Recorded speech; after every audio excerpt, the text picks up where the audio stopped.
श्री मनोज तिवारी जी। धन्यवाद उपसभापति मैम, आपने मुझे एक बहुत ही विशेष विषय पे अपना विचार रखने का अवसर दिया है। Anti doping bill. अभी तक हमारे देश में एंटी डोपिंग एजेंसी तो होती थी, लेकिन उसका कोई कानून नहीं होता था, जैसा अभी हमारे स्पोर्ट्स मिनिस्टर जी ने कहा। हम सभी जानते हैं, बार बार एक बात करते हैं कि देश का सर्वांगीण विकास हो, लेकिन देश का सर्वांगीण विकास तभी संभव है जब हम प्रत्येक क्षेत्र में आने वाली चुनौतियों को एड्रेस करें, बारीकी से उनका अध्ययन करें और जो व्यवधान आ रहे हैं या समस्या आ रही है उसको दूर करने का ईमानदार प्रयास हो। डिप्टी स्पीकर मैम, मैं शारीरिक शिक्षक हूं। मैं काशी हिंदू विश्वविद्यालय से bachelor of physical education, master of physical education हमारी पढ़ाई है। और हम लोगों ने अक्सर देखा है कि अपनी क्षमता को बढ़ाने के लिए कुछ एक्स्ट्रा दवाइयों का उपयोग कई खिलाड़ी शुरुआत से ही करने लगते हैं। यहां तक कि कई लोगों को कॉलेज से इसकी आदत लग जाती है। कई बार तो ऐसा देखा गया है कि छोटे छोटे टूर्नामेंट में भी लोग इसमें शामिल हो जाते हैं और उससे क्या होता है, कल जो पूरे देश का नाम दुनिया में कर सकता है वो इस डोपिंग के चक्कर में अपना पूरा फ्यूचर खराब कर लेता है। क्योंकि शुरुआत में कई जगह कोई एजेंसी नहीं थी, ध्यान देने वाली संस्थाएं नहीं थी, इसलिए किसी का ध्यान नहीं जाता था। मैं समझता हूं आज जो आया हुआ है ये नेशनल एंटी डोपिंग बिल 2021-22 में, वो एक ऐसा ही कदम है जिसमें खेल और खिलाड़ियों का एक बहुत बड़ा कल्याण छुपा हुआ है। हालांकि कई लोग ऐसा भी कह सकते हैं कि लगता है बहुत सजा देने के लिए आपने बिल लाया। मैं समझता हूं जिस प्रकार से अभी हमारे स्पोर्ट्स मिनिस्टर अनुराग जी ने कहा कि हम टोक्यो ओलंपिक में कितना पदक जीत गए, ये एक दिन में नहीं हुआ है मैम। इसके पीछे लगातार हमारे देश के स्पोर्ट्स मंत्रालय का और सबसे बड़ा क्रेडिट जो हम दे सकते हैं, किसी को एतराज नहीं होगा, इस देश के यशस्वी प्रधानमंत्री नरेंद्र मोदी जी का, जिन्होंने खिलाड़ियों को जाते समय भी बात किया, खेलने के पहले भी बात किया और पदक जीतने के बाद भी बात करते हैं।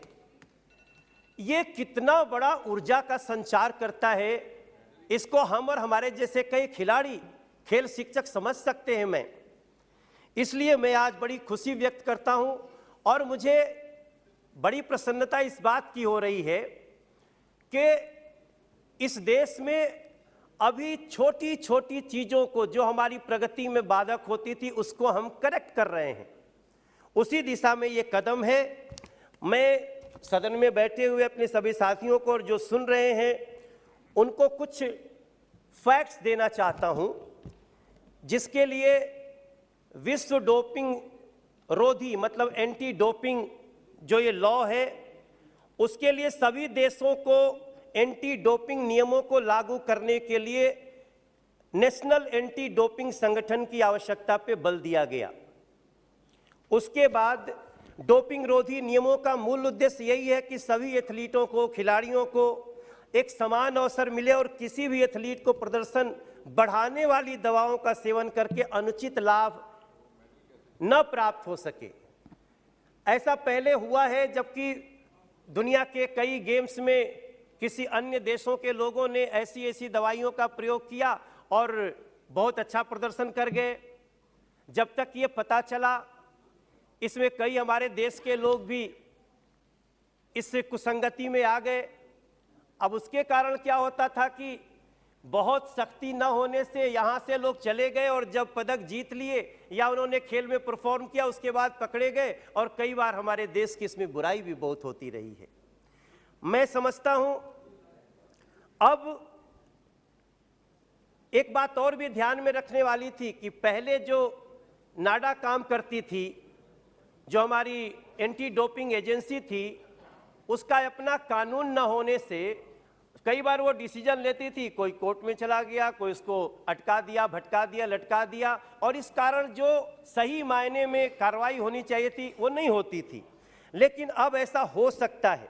नाडा के कार्यक्रमों में विश्व डोपिंग रोधी संहिता के अनुसार डोपिंग रोधी नियमों को लागू करना, डोपिंग नियंत्रण कार्यक्रम को विनियमित करना, डोप परीक्षण करना और किसी भी उल्लंघन के मामले में दंड को अधिकृत करना भी शामिल हो गया है।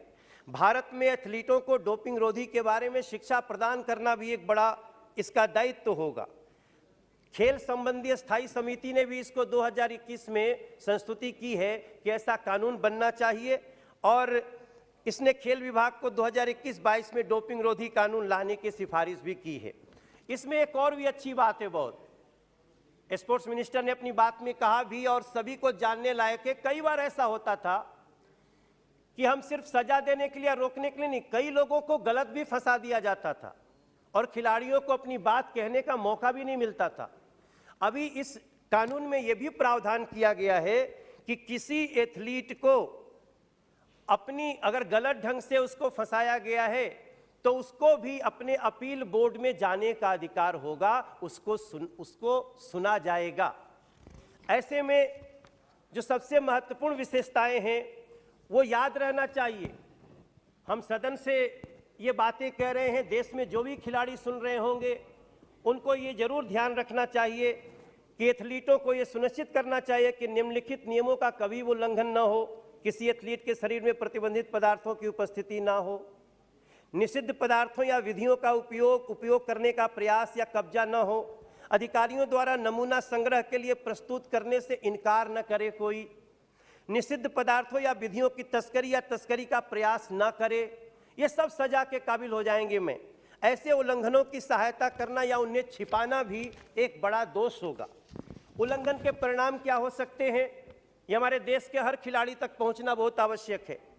एक व्यक्ति एथलीट या एथलीट समर्थन कर्मियों द्वारा डोपिंग रोधी नियमों के उल्लंघन का परिणाम यह हो सकता है कि पदक, अंक, पुरस्कार ये जब्त किए जा सकते हैं। आप जीतने के बाद भी हार जाते हो। मेरे देश के खिलाड़ी ये बात ध्यान में रखें कि आपकी क्षमता में कमी नहीं है। हमारे जिन बच्चों ने, हमारे जिन खिलाड़ियों ने भी टोक्यो में, चाहे वो नीरज चोपड़ा गोल्ड जीते हो या फिर और सिल्वर जीते हो, ब्रॉन्ज जीते हो, उनकी क्षमता में और दूसरों की क्षमता में कोई कमी नहीं। जब हम प्रधानमंत्री जी एक फोन से बात करके इतनी ऊर्जा बढ़ा सकते हैं, हम शुरू से एंटी डोपिंग चक्कर में ना पड़ करके इसको अगर अच्छे ढंग से लेके जाएंगे, हमें विश्वास है कि अगले ओलंपिक में हम 15 पदक भी पा सकते हैं। ये भी हमारा अचीव किया जा सकता है लक्ष्य में। वित्तीय हाँ 50 भी हो सकता है, हम धीरे धीरे आगे बढ़ रहे हैं, 50 भी हो सकता है। नियमों के अनुसार एक विशेषज्ञ पैनल द्वारा निष्पक्ष सुनवाई के बाद उल्लंघन के परिणाम राष्ट्रीय डोपिंग रोधी अनुशासन पैनल द्वारा तय किया जाएगा। एक बड़ी अच्छी बात इस कानून के द्वारा ये हुई है, जो मैं सदन के समक्ष लाना चाहता हूं, कि वर्तमान में राष्ट्रीय डोपिंग रोधी एजेंसी डोपिंग रोधी नियमों को लागू किया जाता है, जिसे एक सोसाइटी के रूप में स्थापित किया गया था। अभी तक ये एक सोसाइटी के रूप में था। इस विधेयक के बाद राष्ट्रीय डोपिंग रोधी एजेंसी को एक वैधानिक निकाय के रूप में गठित कर दिया जाएगा। इसका हम स्वागत करना चाहते हैं। इसकी अध्यक्षता केंद्र सरकार के द्वारा नियुक्त महानिदेशक करेंगे। एजेंसी के कार्यों में शामिल है वो सारी चीजें, लेकिन मैं एक स्पष्ट बात करना चाहता हूं, ये सारा कब सफल होगा मैम? ये तब सफल होगा जब हर प्रदेश की सरकार इसकी नैतिकता को ले। अगर प्रदेश की सरकार नैतिकता नहीं लेगी, जैसे दिल्ली है, अभी यहाँ नैतिकता कहाँ चली गई है? गली गली में शराब की दुकान खोल रहे हैं। अगर हम इस दिल्ली की बात करें, हम अगर प्रदेश की नैतिकता को अगर हटा दें, अभी दिल्ली में सरकार के शराब नीति ऐसी, गली गली शराब को ला, उसके ऊपर सैकड़ों करोड़ का घोटाला तक, और इसमें जी घोटाला, इस पे जांच सीबीआई इंक्वायरी हो गई और वो भी दिल्ली सरकार के ही द्वारा हुई। तो अगर ऐसी नैतिकता का पालन नहीं करेंगे, अनैतिक हो जाएंगे, तो हमारा ये बिल किसी काम का नहीं हो पाएगा मैम। मैं दिल्ली का उदाहरण देते हुए इस पे सीबीआई इंक्वायरी हो गई है और डिप्टी सीएम तक जो जेल जा सकते हैं, इन लोगों ने नहीं, हम धमका नहीं, हम आशा कर रहे हैं, हम आशा कर रहे हैं मैम। क्या मेरे भाई, ये इतनी गंभीर बात हुई है कि इस बिल को नैतिकता के साथ प्रदेशों को लागू करना होगा, अदरवाइज हम अपने खिलाड़ियों को कैसे दे पाएंगे एक संदेश। तो ऐसी स्थिति में मैंने सिर्फ उदाहरण दिया, इसका कोई मेरा पता नहीं जांच के बाद क्या होगा। ये तो अलग बात है कि जिस दिन जांच होती है उसी दिन दिल्ली के मुख्यमंत्री कहते हैं फलानवा जेल जाएगा, वो नाम ले लेते। मैं यहाँ सदन की गरिमा के अनुसार मनीष सिसोदिया का नाम नहीं लेना चाहता हूँ। जी जी, अच्छा किया नाम नहीं लिया। मैं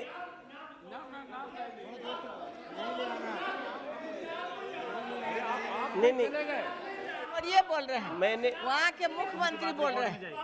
हाँ, केवल आपकी बात रिकॉर्ड में जाएगी, आप बोलिए बोलिए। अरे ये नहीं नाम लिए ना, वो तो अपने मुख्यमंत्री ले रहे हैं। हेलो मैंने इसीलिए कहा कि मेरा मूल उद्देश्य जो कहने का है, मेरा मूल जो उद्देश्य है कि ये एक बहुत बड़ा बिल है। आज हम इस देश में क्या देखते हैं, रोडवेज बन रहा है मैम, और रोडवेज बन रहा है तो उस पे जहाज भी उतर रही है। ये कितनी बड़ी सोच है।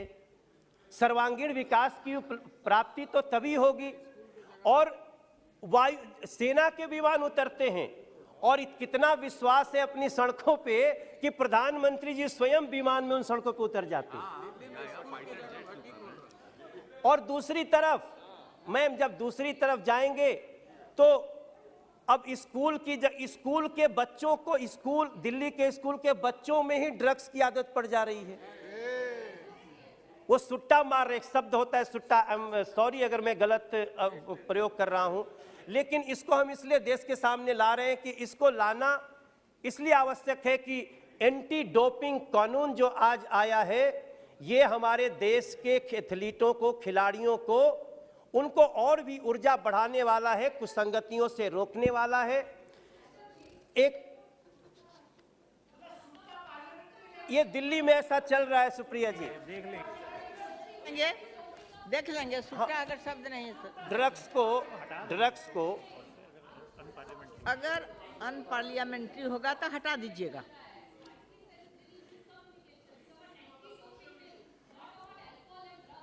एक बहुत अच्छी बात यह है, मैंने सिर्फ वो शब्द बताया जो शब्द चिंता का विषय है, इसलिए उसको मैंने ला दिया।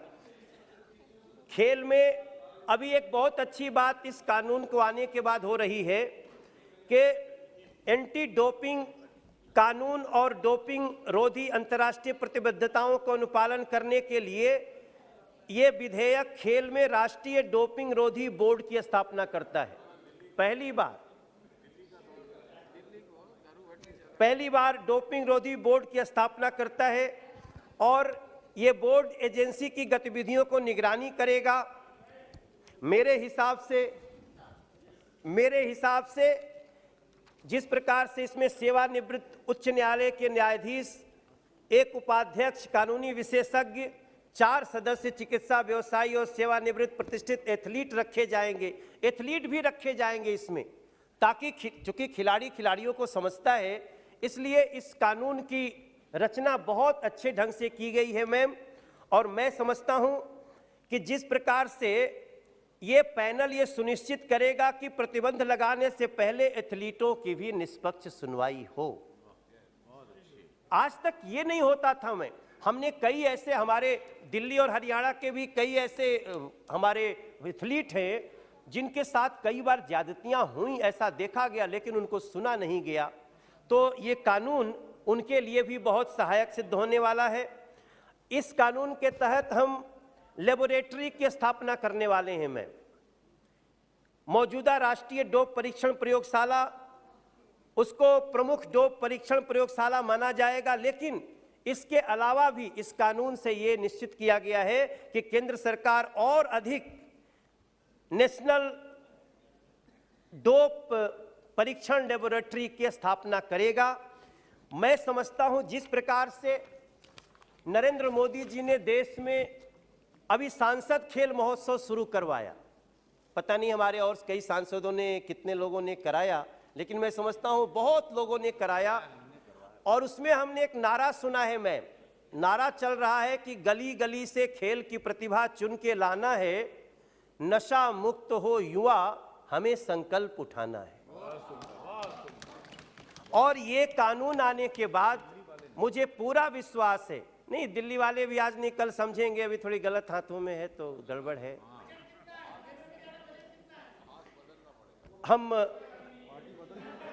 हमारे इस नेशनल एंटी डोपिंग जो ये कानून नया आया है, मैं इस कानून का पूरा समर्थन करते हुए मैं अपने सदन के सभी विद्वान साथियों से निवेदन करूंगा। निश्चित रूप से बहस इसीलिए होती है कि अगर कोई विषय छूट गया हो तो उसको हम ऊपर लाएंगे। मैं पूरी आशा करूंगा कि इसको सदन भी पास करे। मैं अपनी तरफ से बहुत प्रसन्नता व्यक्त करता हूं। मैं